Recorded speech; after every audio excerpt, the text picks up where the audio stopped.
Hi everyone, today we are introducing the Kappa. We can use Kappa to measure agreement for categorical variables, such as the inter-rater reliability.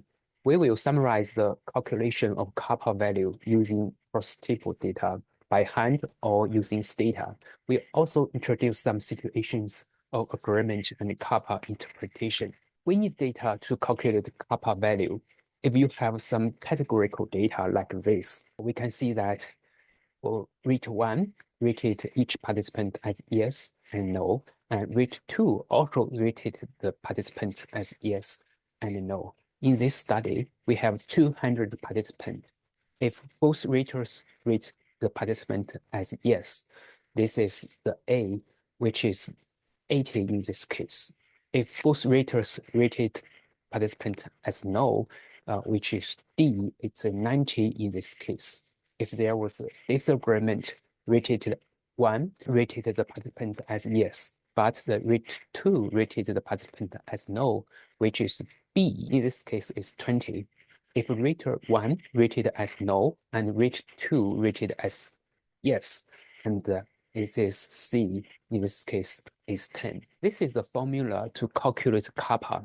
Kappa equals to observed agreement minus expected agreement divided by 1 minus expected agreement. So the observed agreement equals agreement in yes plus agreement in no divided by total number. The expected agreement, we also call it chance agreement, equals probability rate 1 rated as yes, multiple probability rate 2 rated as yes, plus probability rate 1 rated as no, multiple probability rate 2 also rated as no. By hand, we can use the formula to get the kappa, which equals 0.7. For sure, we can do this in Stata. Here is the data format. We have 3 variables here. First variable is the rate 1. Second variable is rate 2.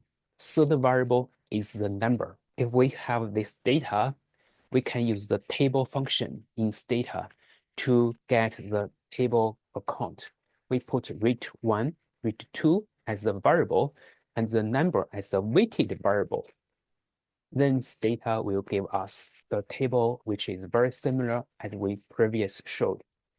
And we can use the cap function and put rate2 as a variable and the number as the weighted number.